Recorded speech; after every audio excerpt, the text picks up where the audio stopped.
Good afternoon to participants from the region, and good day to anyone joining from a different time zone. On behalf of the Department of Communication at the University of Hyderabad and our collaborators, the South Asian Women in Media Group, I'm delighted to welcome you all to the first in what promises to be an exciting series of conversations that we're calling Stories Without Borders. The series, which my SAWM colleagues will tell you more about, represents an important exercise in documenting the varied experiences and insights of women in media over the years, particularly from this region. For the Department of Communication, the collaboration is part of our ongoing effort to engage with the world of media practice. We believe that it's through such an engagement that we can remain relevant both in scholarship and in teaching. For our students, such collaborations offer a window into the world of journalism practice. And in this age of cynicism and general disenchantment with the mainstream media, it's important that we hold on to exemplars of journalistic excellence and integrity. And the talks in this series will offer some of those exemplars to us. I'm particularly pleased that we're opening the series with Nirupama Subramanian and Dilrukshi Handunetti, whose work has generated many important stories, which now will go across borders. Before I turn over the floor to Jyoti Malhotra, the founding member of SAWM and a member of the Regional Council of the Association, I'd like to make a few housekeeping announcements. The webinar, as you've noted, is being recorded, and by continuing to participate, we assume that we have your consent for the recording to be made, archived, and shared in relevant forums. We're also streaming live on Facebook for those who are unable to join us on Zoom. The conversation between the speakers will run for about 45 minutes, after which we'll open it up for Q&A. Please keep your video and audio turned off. Is it reading that? Is it reading that? During the conversation, you'll be asked to unmute during Q&A if you'd like to ask a question.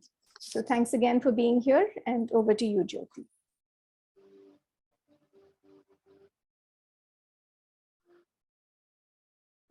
Sorry.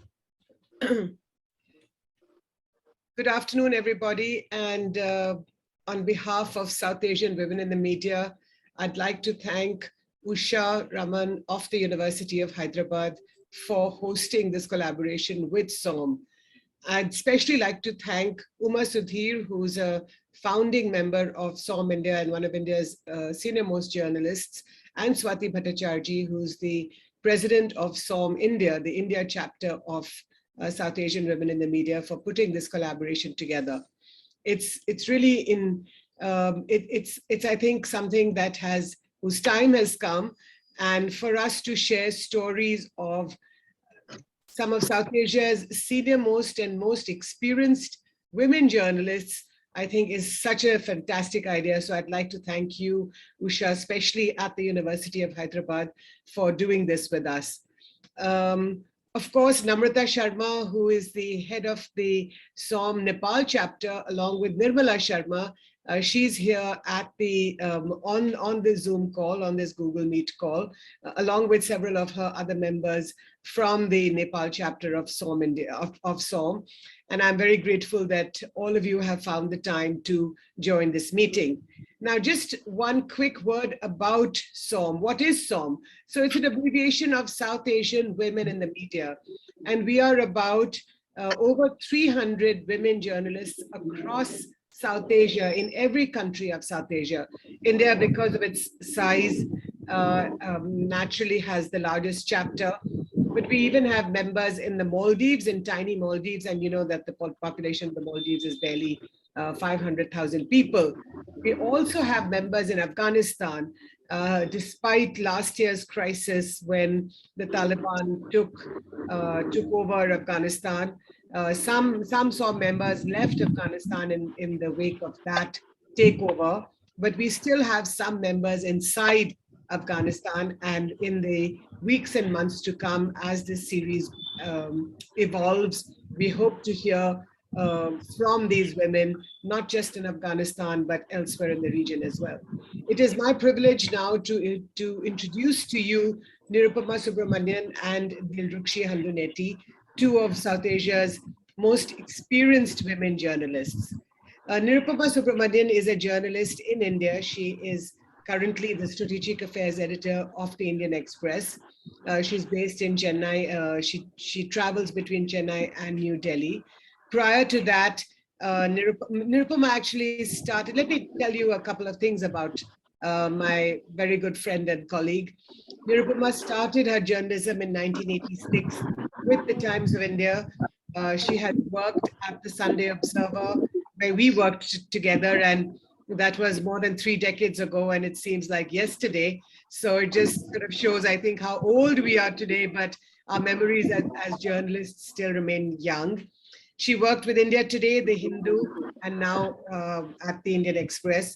She is SOM's perhaps only member, only woman journalist who has lived across 3 countries in South Asia, in India, of course, but she's also lived in Sri Lanka. She's written a book out of Sri Lanka, and she was in Sri Lanka. She was a Sri Lanka correspondent of the Hindu newspaper from 2000 to 2002. Is it Nirupama, or have I got it wrong? Okay. Subsequently, she then went to Pakistan, and she was the Hindu's correspondent in Pakistan from 2006 to 2010. She has won 2 awards for her outstanding work, the Prem Bhatia Award in 2008 and the Chameli Devi Jain Award in 2009. So the only member of SOM who's lived in Sri Lanka, Pakistan, and India, of course.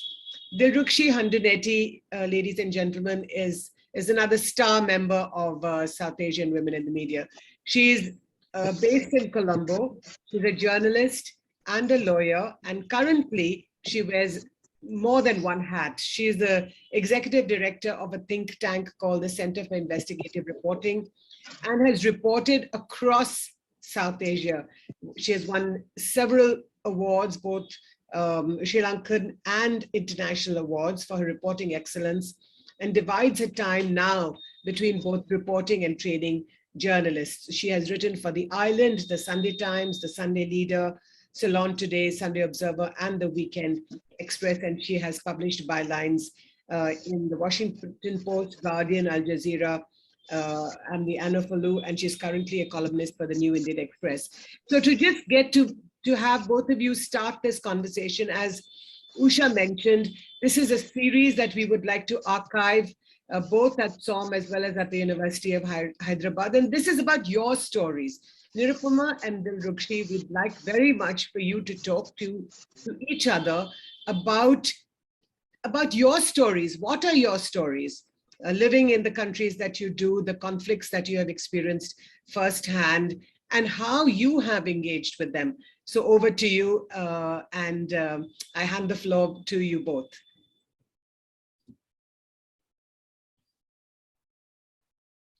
Thank you, Jyoti. Thanks a lot for that very lovely introduction.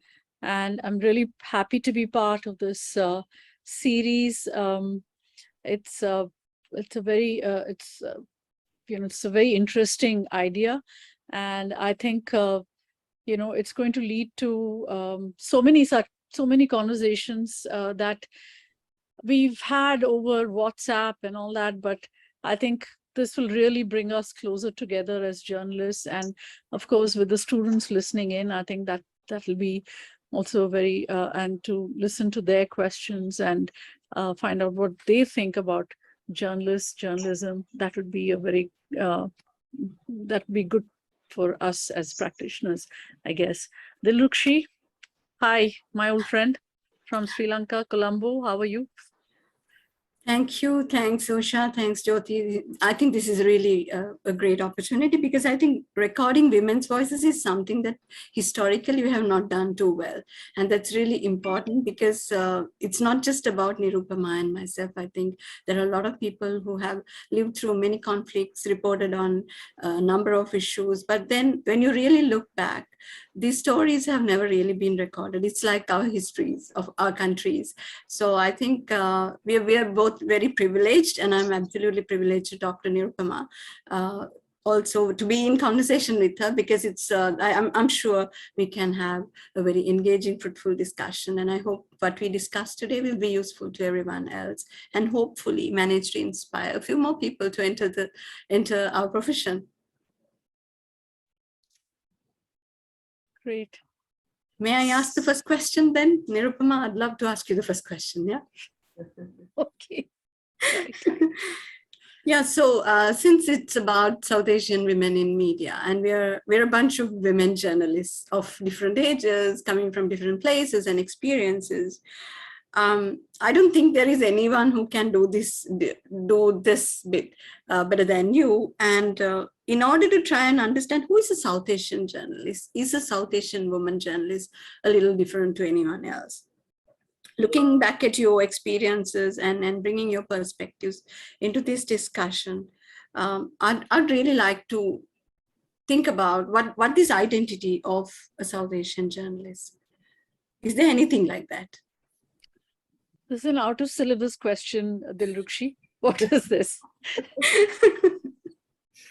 No, but well, South Asian journalist is, I guess, I mean, I don't know if I can answer this question directly, but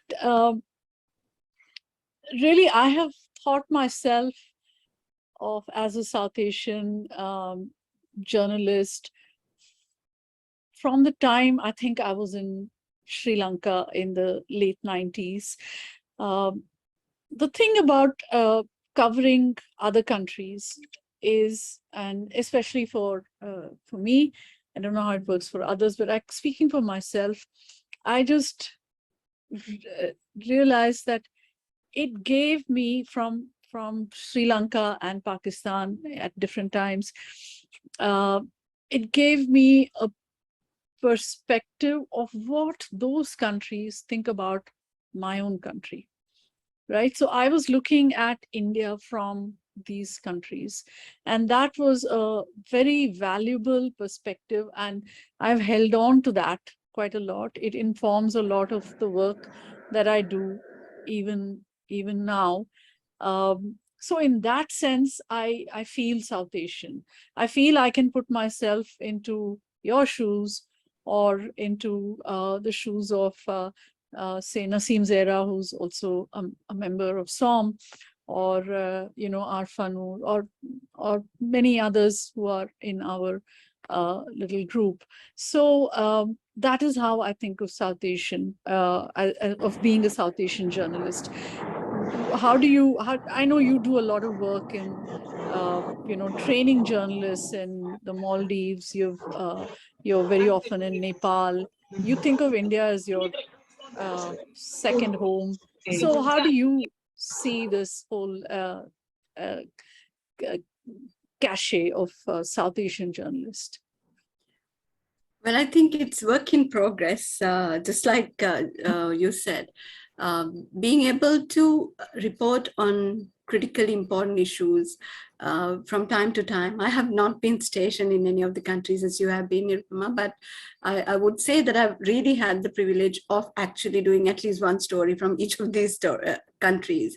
And I think that's really rare. And I just feel I had that, I just blessed that I had that opportunity to be able to interact with real people in those countries, because we also know that how we, bring a story out of a place, and then the narratives that we construct are sometimes not necessarily how people living in those countries look at their own places and of their own communities. So I think it's been very humbling to know as to how we walk into a place and start reporting on a story, as opposed to whether people living in that area impacted by a certain incident, maybe how they look at that. So I think for me, being South Asian is also a sensibility of a certain identity also, which you kind of work on, as the years go by. And yes, I consider India a second home, and I consider all these other countries in the region also homes of my own, because I feel connected to people and connected to the issues in some way. And also having had the privilege of reporting from each of these countries, I think it's important for us to not just think about this region in the whole geopolitical sense, but also to think about the stories that gel and the issues we share, the concerns we have. We talk of conflict, women, and bad politics, all of that. These are cross-cutting. So in that, I think we find absolute common threads across South Asia, and I can relate to that. And I'm proud and happy to be reporting on that. So that's how I see that. So the other thing, if I may add, Dil, is that, I used to, I did some reporting out of London as well. And I lived there for a few years and I did some reporting out of London. But as you very rightly said, it's the shared interests, the shared sentiments of the neighboring countries that makes reporting out of these countries far more interesting and far more exciting. Their issues are our issues. Their problems are almost the same as our problems, their challenges, all that, as you said, politics, issues of corruption, the issues of pluralism, ethnic divisions, all those things are so common to all of us that it's far more exciting to be a foreign correspondent, for a South Asian to be a foreign correspondent in any of the South Asian countries, rather than say in a far off capital like say Washington or London, or I don't know. Maybe they are interesting as well. I don't want to diss that entirely, but I really found my tours of duty in these two countries very exciting for that particular reason, because as you rightly said, the shared identity was a very important element of that. Yeah. Just want to follow up on what you said. So you've had the privilege, as Jyoti said, the rare privilege of being reporting in your own country of India, and then in Sri Lanka as well as in Pakistan. And I also know that you have consistently reported on Afghanistan as well as Myanmar. So if you really look at the region, and Myanmar not being part of South Asia, but most of us do work in Myanmar and report on Myanmar. I just wanted to also ask from you, were there any specific difficult assignments? Did you consider anything extremely difficult to do, or was something a serious challenge, and how did you overcome these things? Because people often think going to these places, reporting on some of these critical issues can be extremely risky in so many different ways. But you are one of those people who have overcome those in order to be able to tell the stories extremely powerfully, and truly representing all of us women and journalists in South Asia. So were there any special risks like physical or access to information related issues, or politically sensitive things that you were covering and that made you always think and watch your back? So that's a great question, Dil. And I had different issues in the two different countries that I was in. In Sri Lanka, I was a Tamil in Sri Lanka. And my surname was always a point of interest at various checkpoints where I had to show my ID card. And, they'd say, oh, Subramanian. And that was at the time where when the war was being fought very, very seriously. It was in the 90s, and the Sri Lankan army was suffering plenty of reverses. And in Colombo, there was this heightened sense of fear, and I would say even some kind of vigilantism, of which I was a victim a couple of times, again because of Tamil and that kind of thing. But so the Tamil surname was always like a lightning, yeah, rod. And and I would always hasten to say, yes, Tamil from India, Tamil Nadu, India. I would always say that. And then they would say, yeah, okay, go, that kind of thing. But so there were times in Sri Lanka when this was a real issue, like this was a problem. I have been arrested once, and in Sri Lanka, and then I was close to a second arrest, but I don't know. I don't want to go through that whole incident again here because it's pretty long. But I'll just say that I was saved by a whisker at that moment by someone's intervention. And and it all started, as I said, with a little bit of vigilantism. Somebody came to repair the phone line in my house and found a fax from I mean, those were the days of fax. Now, no one knows. I hope everybody knows here what a fax is. But a fax from the Liberation Tigers of Tamil Eelam. I'm sure you remember that. That masthead, the letterhead with a roaring tiger insignia on one side. So it had come up and it was lying on my fax machine. And the phone man who came to repair the phone, he just put a call to, I don't know, counterterrorism or whatever. And within 2 hours, there was a whole lot of people in my house. So these were some challenges in Sri Lanka. And the challenge in Pakistan, as you said, was again, being an Indian in Pakistan, the visa was restricted. So there were places to which I could not travel, unlike Sri Lanka, where I just went north, south, east, west, everywhere. I mean, I was there for so long. There's not a corner of the country that I don't know. But in Pakistan, there was just I could be based in Islamabad, and I could travel to Karachi, and I could travel to Lahore. And of course, there were visa issues, visa renewal issues. And every year, this was such a fraught process. My visa used to expire in May. I used to hand in my visa well in advance for renewal in February with a letter saying, please renew for another year from May onwards. And by the time I got it, it was already September or October. And the very first year, I was told that I was summoned to the information department, and I was told that I had crossed many red lines in terms of what I was doing, and the people I was meeting, and so on, and that they were considering my visa, but it was kind of touch and go.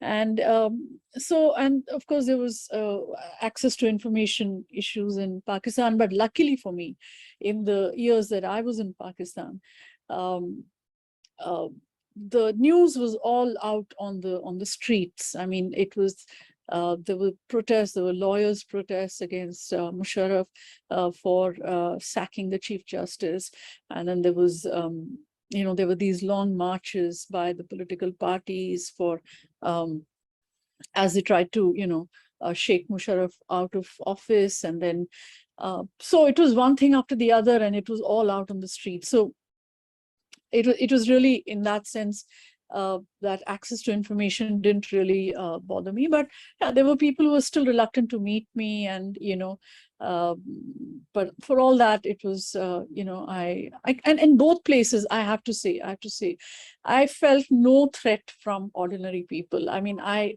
felt absolutely no threat from my neighbors, from anybody who I befriended. I felt no threat at all. I even did not feel any sense of threat from the tigers when I went to see them across the lines. When I went to see them, I did not feel that. So in that sense, I felt secure. But these were some of the challenges that I had, since you mentioned it. Yeah. So Dilrukshi, tell me a little about the investigative journalism program that you run in various countries of South Asia. You've run this program in Maldives, you run this program in Nepal, you do some work in Afghanistan as well, I think.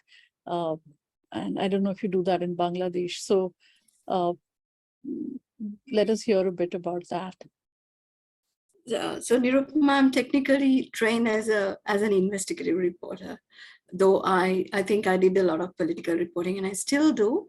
I remember you were in the Sunday Times when I was in Sri Lanka. Yeah. Yes, that's when I met you. Yeah. So I was the lobby correspondent at that time, but it's also at the Sunday Times that I got introduced to investigative journalism in that way. And then subsequently, when I started working at the Sunday Leader with Lasantha Vikramatunga as our editor, then those who know about the Sunday Leader would definitely know that that place was definitely meant for, it was a nice place for people to really explore what's possible in journalism as an investigative journalist, and to go in depth and do reportage. So after that, after Lasantha's murder, which is in 2009, January 2009, and as someone who lived in Sri Lanka, you really know that there was very little space for real reporting to take place, and the media ownership in Sri Lanka is problematic as much as it is elsewhere.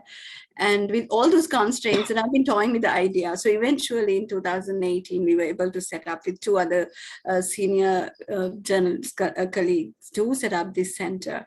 But even before that, I have had the opportunity of working with the International Federation of Journalists, doing South Asian training. So I think part of my understanding of little limited and expanding understanding of South Asia and our own understanding towards being a literate media community as consumers as much as content producers, all of that took shape with all those trainings, because you actually get to understand issues when you are a trainer, because the reporters actually bring their issues, real practical issues to you when you are a trainer. And I recall a few. I want to share this because I was doing this workshop in Karachi.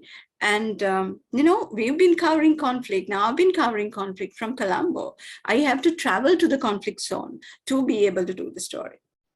This is, but if you're living in that conflict zone and you're operating as a journalist there, that's entirely a different story. And I felt I was doing a physical safety training, and I really felt very challenged by this very senior practitioner from one of those extremely difficult areas in Pakistan. He said, what can I do? The bombs go off every day, every hour. And my fear is so intense. I had no answer. And I think that's also the humbling process about being able to travel and report, as well as train people, because if you go from Colombo to the north of Sri Lanka and report and come back to your safe place, which is your home in Colombo, that's a different thing. But those people who are living in those areas, I also would like to mention the reporters I met when I was working in Afghanistan. They came from different parts of Afghanistan, not just Kabul. And from managing your transport to going back home on time and what it really entails. All of these things really taught me a lot. I think much more than I received from them about, perspectives of real experiences, but I also found them extremely courageous. So I've had the opportunity to work across the region, run these boot camps for regional journalists from different parts of South Asia. And I think the training skills are only one aspect of it, because again, there is no tailor-made module you can take, Nirupama, right?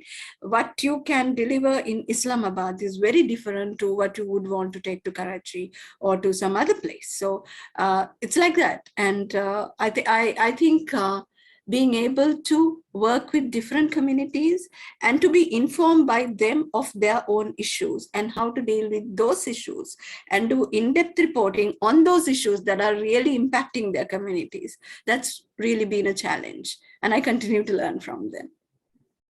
So Dilrukshi, I wanted to ask you something. This is a question that has actually come to me again and again as somebody who has worked in other countries.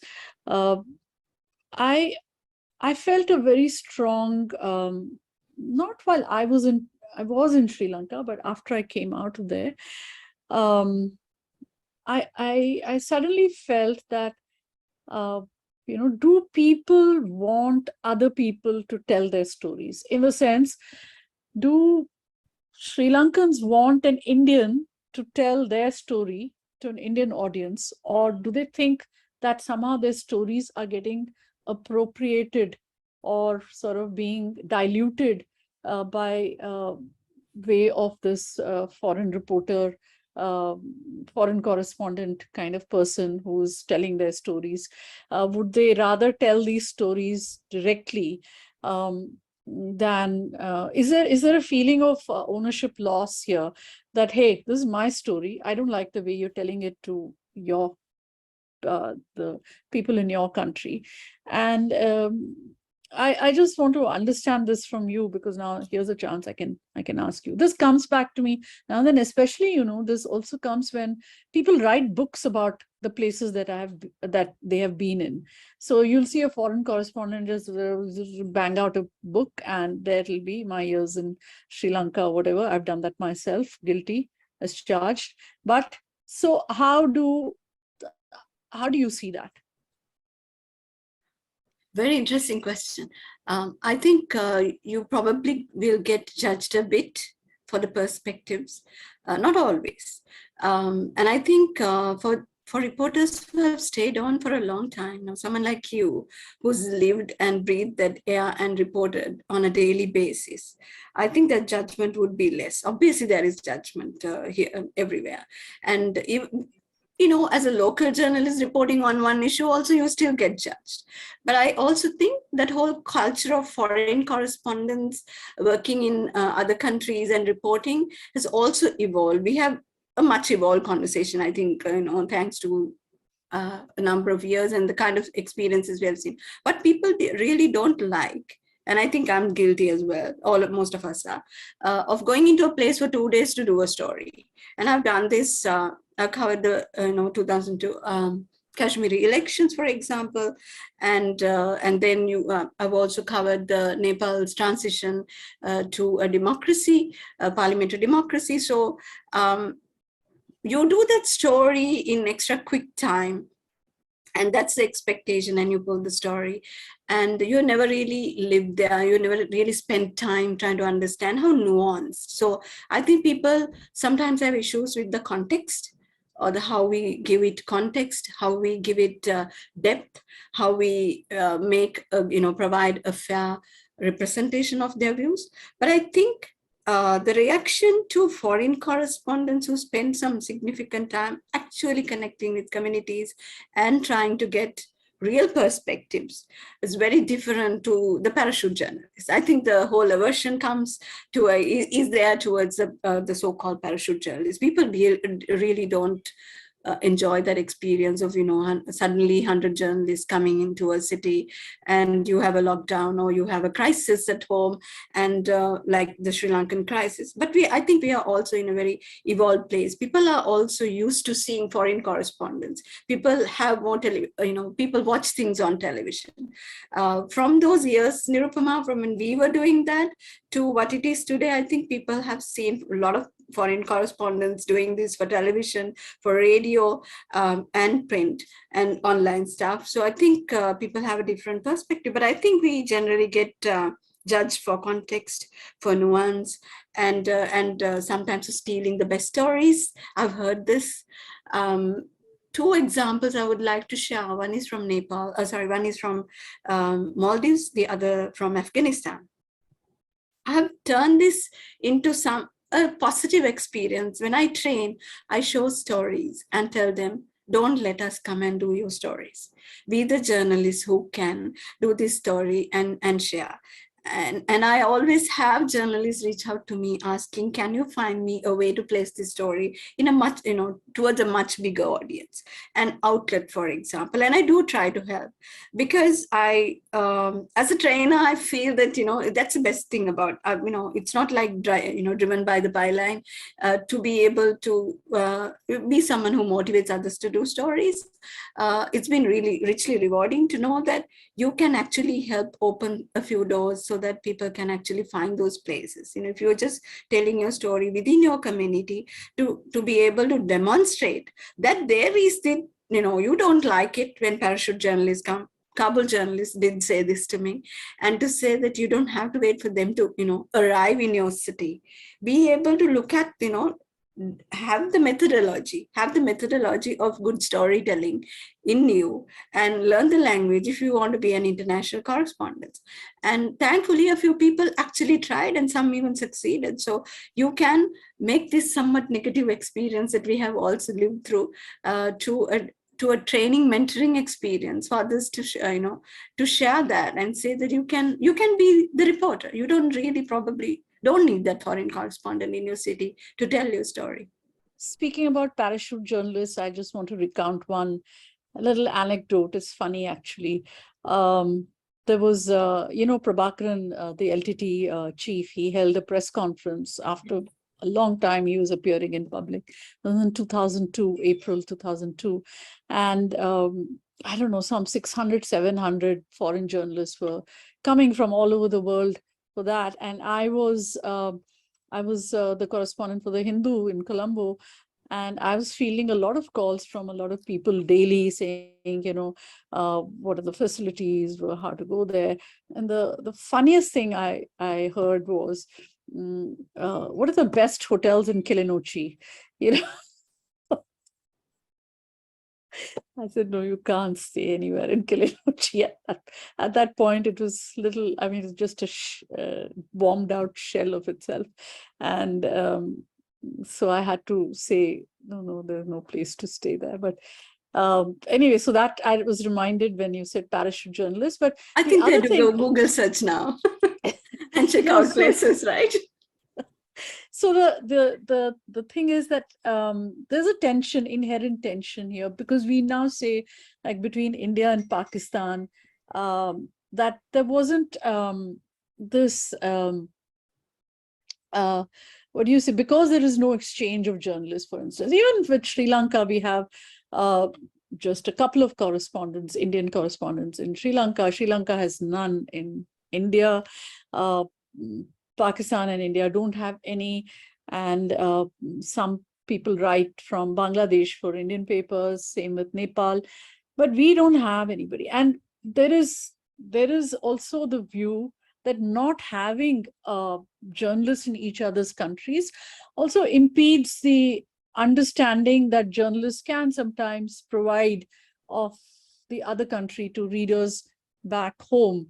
And you know, that is something that is, I think in South Asia especially, despite being very media rich and having a very strong journalism culture, Sri Lanka has it, India has it, Pakistan has it, Bangladesh, everywhere. There's a very strong culture of journalists and journalism. But still this handicap of not having journalists in each other's countries. How seriously should we see that? I mean, why is that not a priority, you think? I think it really needs to be a priority, because we were talking about being South Asian journalists, right? And how can we tell stories with accuracy, you know, depth, enough insights if we are unable to travel. But we all understand that our nation states do not necessarily agree with that. And journalist visa is also one of the most difficult visas to process. I went through this experience just last week. But at the same time, I think, Nirupama, there are journalists who do try. Now, for example, the institutions do have reporters, local journalists contributing to their own outlets or reporting for them. One example is that I do a column for the New Indian Express. So you get actually a Sri Lankan perspective published in that in the newspaper, right? As opposed to an Indian reporter coming to Sri Lanka and reporting on that. I think it cuts both ways because you know, we will be much, you know, we'll have a rich experience if you are able to actually physically visit a place and you know, experience the whole thing, explore the place. As you said this morning, be a bit of an anthropologist, exploring many things about that culture and country, and bring it to, bring all of that into your storytelling. But it's given that our countries are not extremely supportive of our, our travel to each other's places. I think it's really, at least we should have people contributing to publications, outlets, television, radio. I mean, I understand we're really in this very restricted space right now. And at least then you will have some perspectives. Whether there is a market is what I would like to actually place as a question. Whether there is, for South Asian reporting, whether we have created enough space and audience within our outlets, within our television stations, and whether we could create that, because without which we are going to be, we are losing out on that experience of understanding my neighbors, understanding my region. So the thing about when you say market, there is so much interest today in India about what's happening in Sri Lanka. There's so much interest about what's happening in Pakistan, especially these two countries. I mean, sometimes I just this week, I told somebody in office, hey, I mean, can we cover a little more of Kashmir? I mean, we are not covering enough of Kashmir, because Kashmir has really slid off all our pages. Everybody thinks problem's over and, we don't need to cover it anymore. But we cover everything. We follow everything in Pakistan so closely that, sometimes I think why this so much, is this sometimes, is this interest sometimes a little unhealthy even, like, that you follow one country so closely, but you're not kind of doing the same with some of our own, problematic issues and things. Yeah. I think we've got a signal That's from Usha to wind down. So yeah, we'll wind down. Yeah, no, if you have another question or two, you can take that. And then I thought we'd have some time for Q&A from the audience. Should we go to that, or is there anything? Yeah, let's go to that. Let's go to that, I think. Okay, great. So I already see a couple of questions in the chat. There's one from somebody who said, why did Dilrukshi choose journalism after being trained in legal studies or as a lawyer? I love to give an answer to this question, if I may. The reason is, well, my Google profile will show you that I live to write and I love to write. That has been my motto. So yes, I became a lawyer and I do practice. But I would say that I'm more journalist than a lawyer. But legal studies has helped me become hopefully a better lawyer, watch my step. That's what I would say. And in the Sri Lankan newsrooms, Nirupama would definitely remember, there have been so many, at least several editors who are also lawyers, exceptionally good lawyers, exceptionally good editors and good reporters. I think that there is also a stereotype, Usha, in that, when you train as a lawyer, when you train as an engineer, and in my organization, I have a biologist, and then I also have an engineer, and then there are two lawyers. So I think when you say breaking boundaries, just moving on, and I simply think that we can be whoever we want to be. And I wanted to be a journalist. I wanted to be a storyteller. And when given the choice, I chose this. And I'm very happy about the choice I made. Yeah, I'm sure there are people in the audience also who'd like to ask questions directly. And while we wait for you to raise your hands, there's another question from Utsa Sarmin, who's asking, considering that more and more people are becoming freelancers, what's your advice to young women from the global south who'd like to access conflict zones? Yeah, so either of you can probably respond to that. Dilrukshi, you first. Okay, well, I guess there are no perfect answers, but I'm a freelance journalist, so that's the answer. And I think freelance journalists have to work harder, better, become far more competitive, because unlike when you're within an outlet and you really have to sell your story, pitch to somebody out there who does not know you. And I think that's really a huge challenge. And if you overcome that challenge, and frequently you overcome that challenge, you can create more spaces. And I would cite myself as an example. And I always say that if I can, so can you, but it's not that simple. But a lot of people are becoming freelancers because of the politicization of the media houses, our business models. And this is also, here is my hobby horse about startups. I belong to a startup, and a startup provides you with an opportunity to create an organization that you can identify yourself with. If you want to, have an organization, I definitely wanted to create an organization where like-minded people, freelancers, can come and join us and do stories.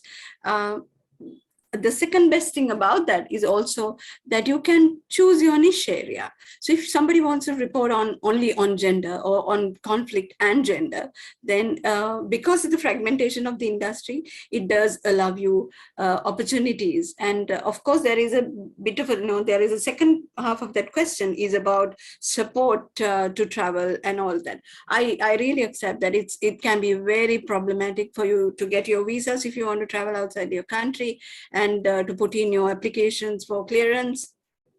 This is partly why people stick to legacy media organizations, because the paperwork becomes easier. So I really do not have an easy answer for that one. But there are international you can probably work on insurance policies. There are international media organizations that provide you with an insurance, and that is also an identity. One example is the International Federation of Journalists.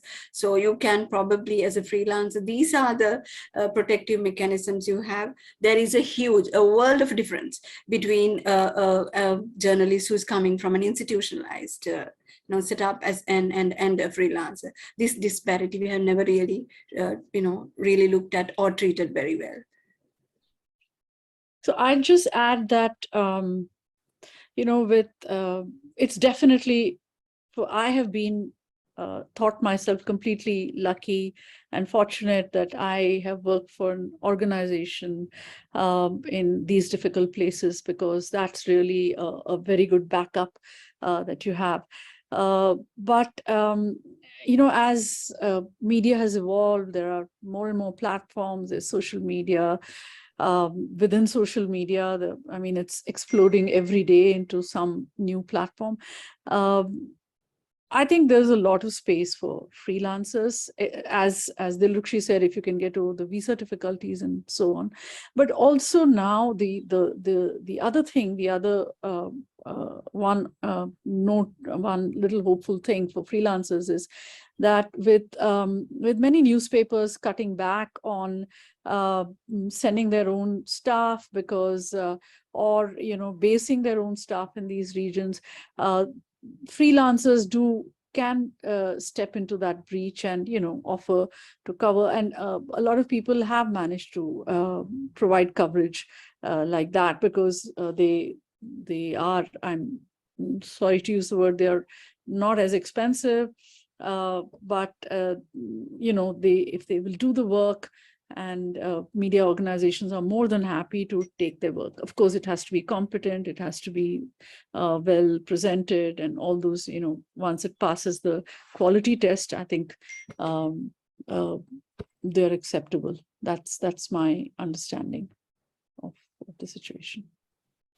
I can see, sorry, go ahead, Jyoti. I was just going to say there's one hand up, so maybe after your question. Anjali has her hand up, but just quickly, Nirupama, there's a question for you in the chat box about from Kashish. It's a question on Bilkis Bano, and I know that this conversation is about you two women journalists, but I think it's a fair question, and the question is, as a journalist, what are your views on the Bilkis Bano case?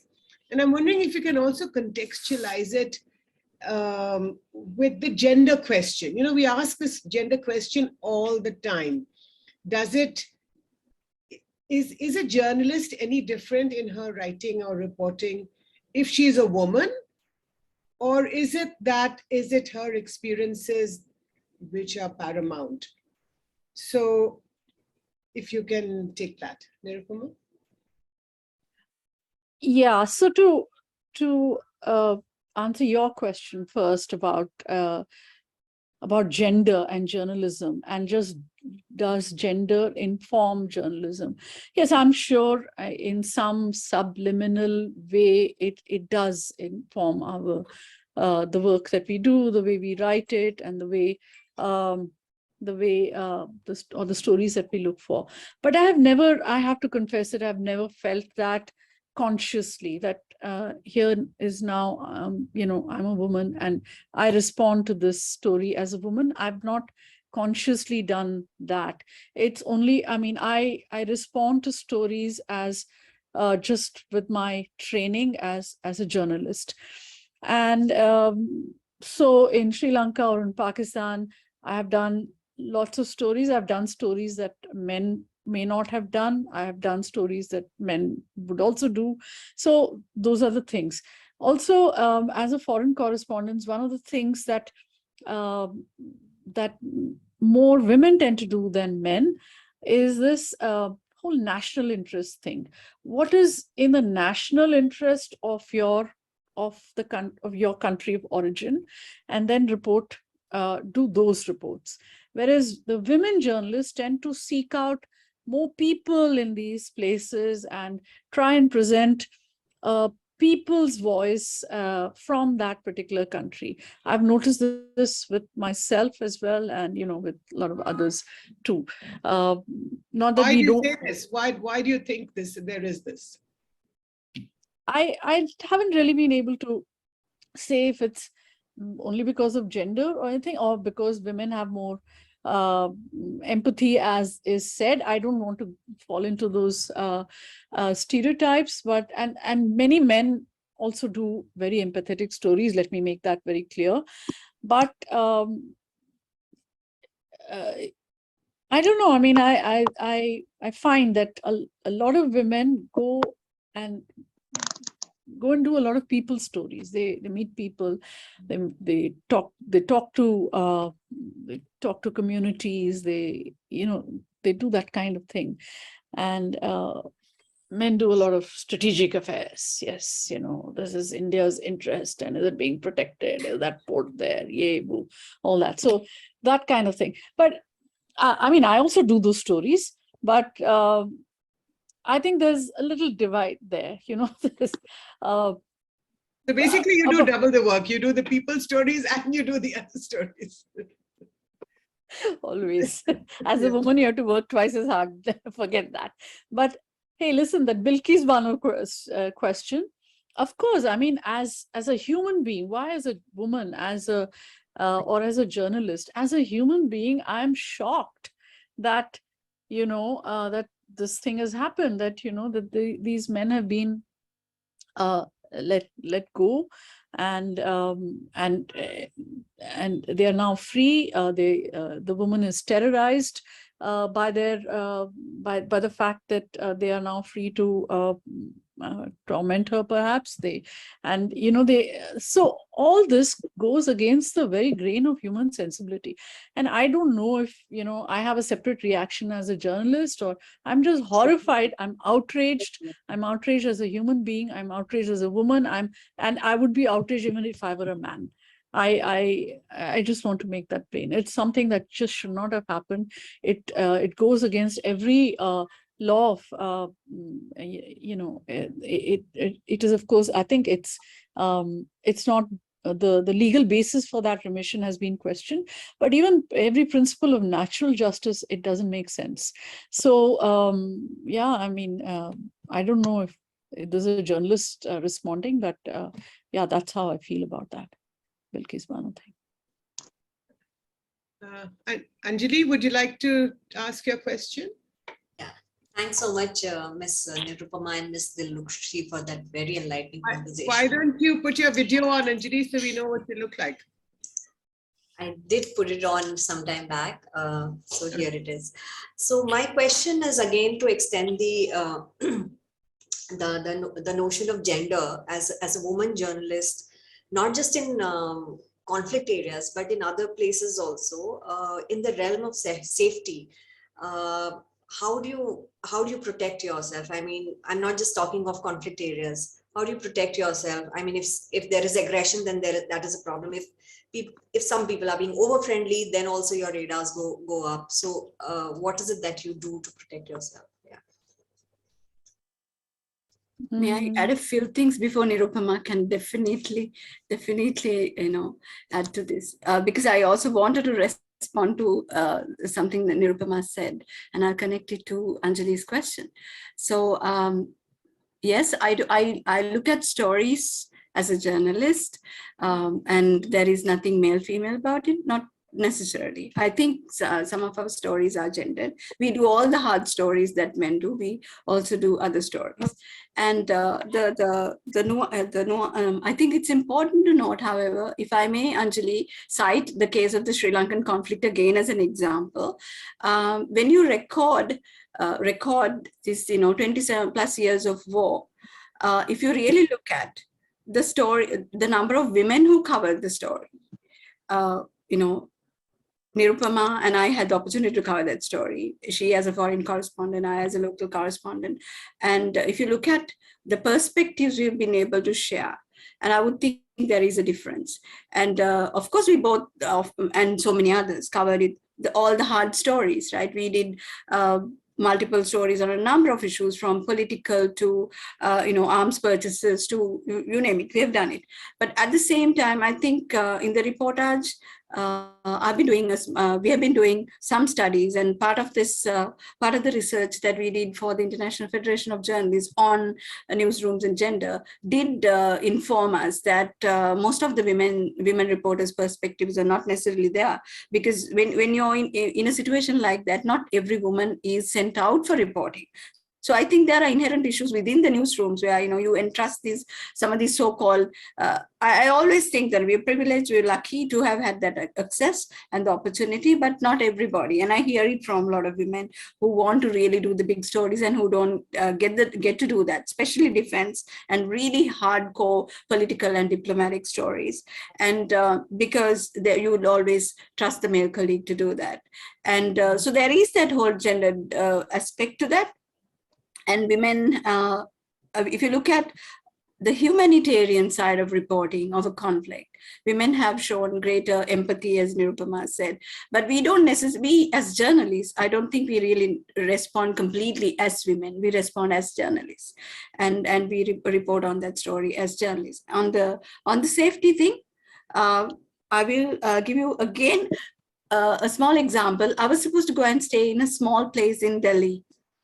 And I was so rushed, I did not check where this place was. I arrived in Delhi and found out this hotel has shut down.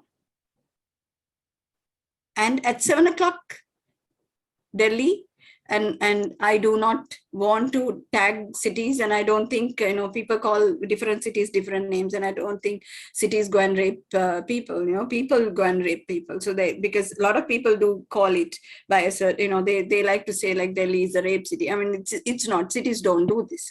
People do. And eventually the city gets a bad name. So I was quite concerned about not being able to find another place immediately, but I know a male colleague would have had a different reaction and a response and a way of solving that problem. And when you prepare for assignments, whether it's local, foreign, somewhere else, unknown place, we do risk assessment. So I have that hardcore training of doing risk assessments for stories, and it's now part of me, and it's a good thing. I think it's one of the best practices really in terms of practically managing assignment, that women prepare differently. Women have to prepare somewhat differently on certain issues, because for example, the toilets. People don't want to talk about it. Access to toilets, it's not a joke.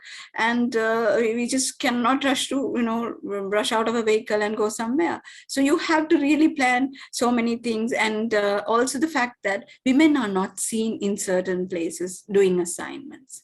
And this is true. Culturally, people are not just used to seeing some of us in certain situations, certain settings. So this also requires us to dress appropriately, go into places, and I think that's also part of that safety, component, that you prepare differently and similarly. Thanks. So there is a question by Renuka Kalpana. Renuka, would you like to ask the question yourself so that we know who you are? Renuka? Hello, ma'am. Yeah, Renuka, why don't you put your video on? I just did, ma'am. Am I visible? Yes. Yeah. So I'm working as a trainee reporter in Hyderabad itself, and I'm basically from Pune. So I just moved here for this reporting assignment, and the culture is different, the language is different.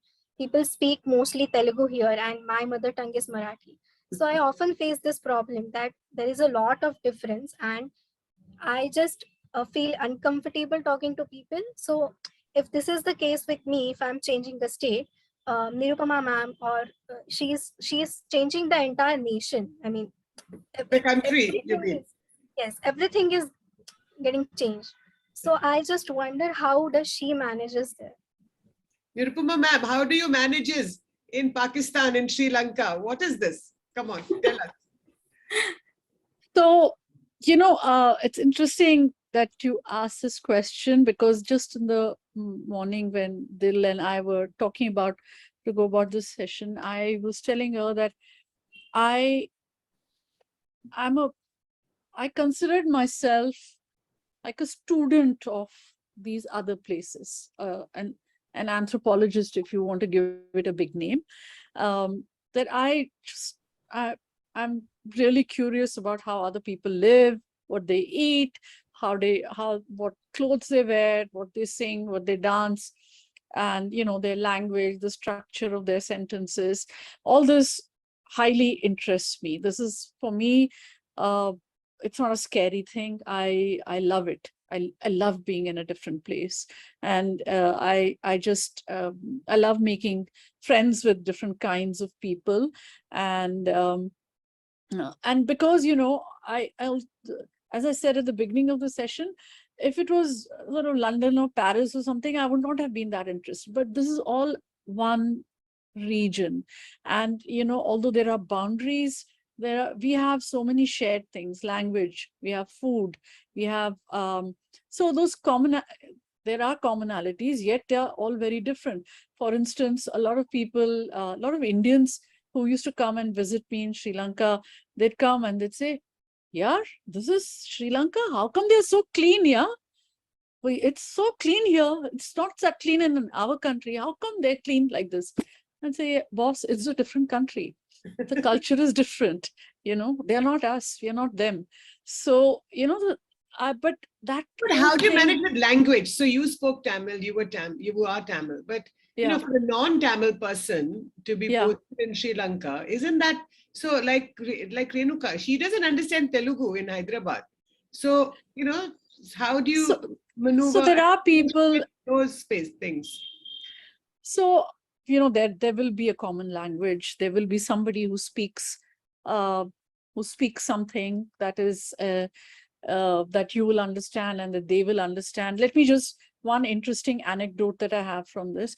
I went to Myanmar, and I went to a Rohingya camp in Myanmar, in Rakhine, in state, and it was just outside Sitwe, and it was this massive sprawling camp, the people all over, and the driver just left me somewhere outside the camp, and he said, "If you're not here by sunset, I'm leaving. That's it. So make sure you come back." So I just plunged into the camp. I had nobody, I had no translator, no helper, nothing. I was feeling a bit apprehensive because I didn't have the language, and Rohingya speak a dialect of Bengali, so I didn't have that language. So I went and I just plunged into the middle of the camp, and I said to, so everybody, just a lot of men surrounded me, and they started looking at me like that. And I said, "Does any of you speak English?" And they said, where are you from? I said, India. He said, that guy replied to me in chaste Hindi or Urdu. He said, Aap Hindi bolte hain? I said, yeah, come on, we are on, like game is on. So I said, where did you learn your Hindi? Yeah, I learned it from Bollywood in Salman Khan movies. I said, come on, yeah, like you kind of learned it just from there. But anyway, so we just got going. So there's something, you'll always find something, is my word of encouragement to you. And I hope you will enjoy your stay in Hyderabad and take something. Food, Hyderabadi food, yeah. What else? Have fun. I'm So sure it's a nice place. Namrata from Nepal, Namrata Sharma from Nepal. She has a question. Namrata?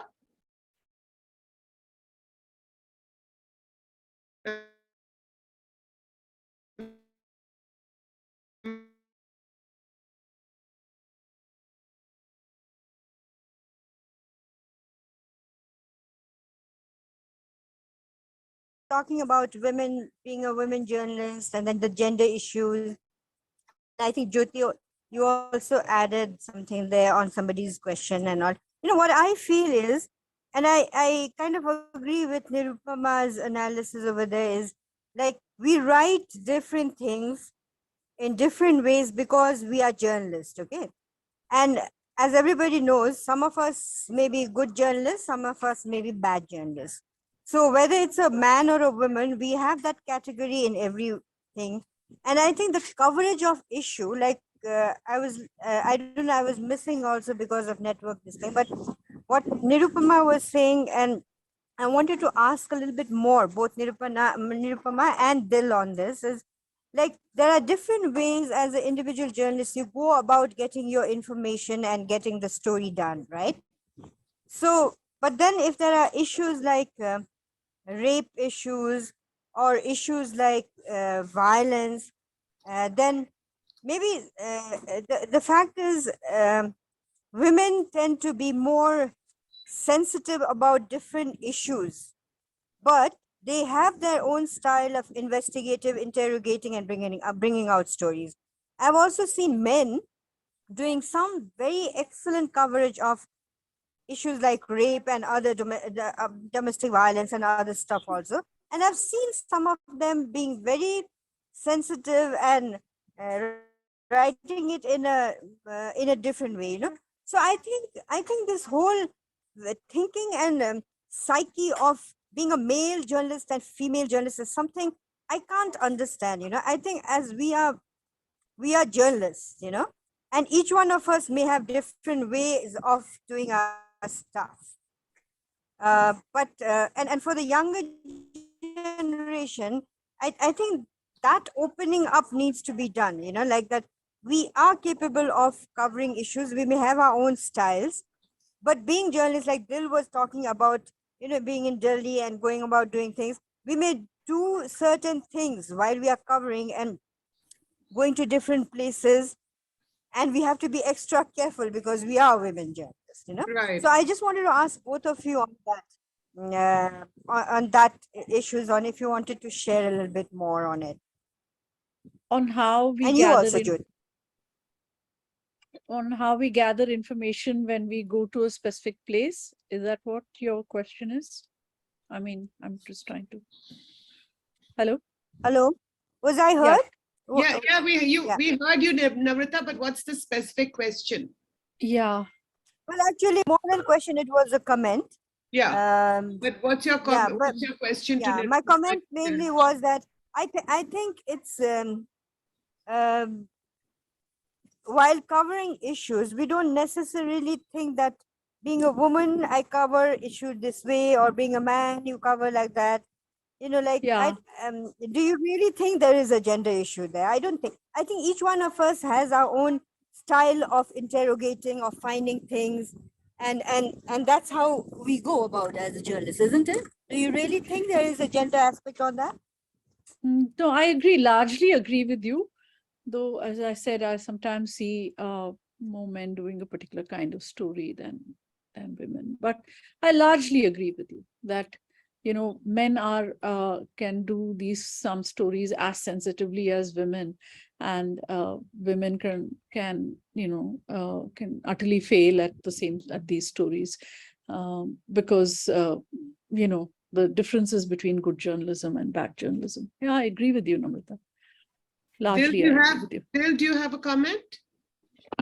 Yes, I think we work as journalists, but at the same time, I think if you look at some stories, sometimes I'm conscious. I'm talking about myself. I'm conscious of the fact that, general practice is that we are used to a number of experts. For example, you have to reach out to experts. And I do try to see, look for few more women experts if they're there, and look for them and bring in their perspective. So that kind of gendered understanding and nuance I do have. And I think that's also important, because in the daily rush of doing stories, sometimes this is lost. And it's really important, because if you look at expertise, look at peacemaking in the world, how many women actually get to sit at the at negotiating tables, and few. And this is statistically proven. So I'm quite conscious, Namrata, to be honest, about there are some different rules, but while I may not have been, while I have not had to negotiate my space, and have raised this as a personal issue, but I've seen how even for certain types of coverage, and I talk about newsrooms in Afghanistan, in Maldives, in Sri Lanka, in some parts of India, when I go to train, I find women tell me that I would have wanted to do that story. I did not have that, because there is a preconceived notion that a man might cover it better. And I also see there is an urban-rural divide as well, because we all work in the English language, and that's a different newsroom. There are many types of newsrooms in our countries, where the language newsrooms are quite different, where the ability to choose your assignment and who chooses it for you. So there are differences. I'm conscious of those. While it has not directly affected me, except on the safety, security aspect of it. I think we have to create gender-sensitive newsrooms where women feel comfortable, women feel confident to undertake their assignments, and have the opportunity to really do equally perform their duties. Would any other journalist on this in this room, would they like to answer this question? Anyone who's listening, anybody from across the region in SOM? There's Swati, Nilova, Leena Mishra, Teresa Rahman. Any one of you? No? Okay, would anybody else like to ask any more questions to Nirupama or Dilrukshi? No more questions? In that case, can I ask a question? And my question to you is really, it's another variant of the Renuka Kalpana question earlier, which is that when you go to a foreign country, how do you identify with, and how do you write a story, and how do you identify your sources, meet people, etc. Now, so, when you were in Sri Lanka, Nirupama, you are Tamil, you speak Tamil. But I'm wondering, the fact that you are Tamil, how did the LTTE, which is, Sri Lanka was at war at the time, you had one comment about, that when you were stopped at sort of roadblocks, and you would give your name and they would look at you especially carefully. So would you say that the fact that you are Tamil, was that a disadvantage because the LTT, was a sort of a Tamil, or identified itself as a Tamil organization, and that perhaps somebody who's not Tamil would have been better placed? I mean, I don't know what better, but you know what I mean. No, I think the disadvantage was, I would say, in some senses, it was not really a, what can I say? It was at various points, it was like a pinprick, it would come and bite you at points. But I think also being Tamil gave me a lot of access into the Tamil community. For one, um, I still have so many friends among former members of militant organizations in Sri Lanka, and I had excellent rapport with a lot of them. Even the LTT, which which thought that I was not taking their side on this, that I should be, as a Tamil person, I should actually be speaking up for what they were doing. Sorry, I think my ear. Can you hear me? Yes, yes, yes. Yeah. Yes. My earbuds have died. They would say on and off that, I was not towing their line, and this is betrayal, and this is being a traitor to the Tamil cause and all that. But they were also extremely, even if they said that, they said it very respectfully. And at that press conference that I mentioned earlier on in the thing, they gave me the right to ask more questions than anybody else. So which was which was good of them. I mean, that was okay. So I think knowing the language in a place like Sri Lanka was definitely an advantage. Being of that ethnicity was a disadvantage in some places. As I said, I got arrested in one place outside Colombo, and I had to be, somebody had to step in for me and have me released and all that. So there have been moments, but I won't say that it kind of bogged me down or it scared me to an extent of paralysis or anything. Also, when when you're in these places, you have friends everywhere. I think that's one of the reasons. That's one of the things that I'd like to tell Renuka, Kalpana as well, that you have to make friends in these places. You have to be out and about and constantly make contact and friends. All kinds of friends at all levels. I think I benefited a lot from that. You have to be, basically, I think when you're in a new place and you're a journalist, it's like being thrown into the deep end of the swimming pool when you don't know how to swim, and then you just have to surface and thrash around, and someday you'll be able to do those 100 meters up and down very nicely. I think that's the way to look at it. But yeah, we both went to Afghanistan recently. You are a veteran, Jyoti, in Afghanistan. For me, it was the first time, and I was really glad that you were there. But I did work hard before I went to set up some meetings, to talk to people who knew Afghanistan, who could give me a few contacts. I had a rough idea of the stories that I would do. So these are the prep things that you do before, I think, you go to another place. Yeah. Utsa Sarmin has a question. Utsa, would you like to come in? Hi. Am I audible? Yes, but we can't see you. Can you put your video on, please? Let me just try. Hi. So I just had a comment, a response to... Tell us who you are. Yes, that's who I am. I'm Utsha. And I actually work at Nirupama ma'am's organization, and it's nice to actually connect beyond our organizational duties and responsibilities. So, but what my comment was basically in response to Namrata's comment on how we cover stories just as journalists, but not in a very not because of our gender.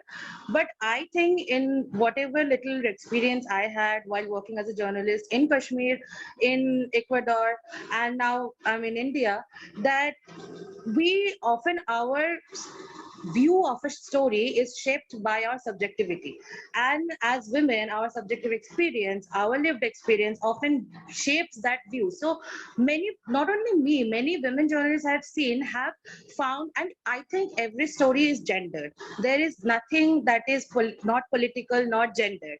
So often we find that gendered angle. And I see, for example, I see Swati Bhattacharya here, and if I'm thinking, if she's the person I'm thinking of, she had been covering this really amazing hardcore political stories of everything, and she can make every story, she can find the gendered angle in every story. And I think it comes from our lived experience, from our subjectivity as women, or as non-binary, as trans folk, as queer folk, however we may identify ourselves as. So yes, we may cover stuff as journalists, but also I think our lived experience affects a lot in how we view our story, how we view, even how we interact with the source, how our questions are framed in our mind when we're covering a story. So that was the response I had. That's it. It's a lovely comment. Utsa. That's wonderful. Yeah, it's a really lovely comment. So Usha? Yeah. So I Wrap up? guess I mean, this conversation could go on, great insights. And I think once you get into a room, people start, their mind starts spinning. And I'm sure once we close, they will say, oh, I had this question and I would have wanted to know more. But then, like you said at the beginning, this is really the first of many conversations that we will have. And I'm thinking that a lot of the questions and issues that were raised by Nirupama and by Dilrukshi will be echoed in other conversations as well, right? Because we're going to have more women speaking from their own experiences in difficult situations, in challenging situations. So a lot more to learn from those conversations as well. So I'd just like to thank SAWM for bringing us on board and being persistent, particularly Swati and Uma, for letting us do this with you. And maybe you can just tell us what the next one will be. Or Yes. Yeah. Yes. So I'd like to thank you, Usha, for having this collaboration with us, with South Asian Women in the Media. I think I agree with you. It was fascinating to listen to both Nirupama and Dilrukshi. I also have the privilege to confirm that next month, we will have a similar interaction between two women journalists from Pakistan and India. From Pakistan, it's Naseem Zehra, and from India, it's Nina Gopal, both very senior women journalists. Naseem is amongst Pakistan's most senior women journalists. She was also on this in this chat room briefly, but I think she probably had to leave. Nina Gopal is in Bangalore, and so we look forward to that. But to both of you, Dilrukshi, and to Nirupama, and to you, Usha, and to your journalism school, and to the University of Hyderabad, on behalf of SOM, thank you so much for this opportunity. Thank you. Thank you. Thank you. So much.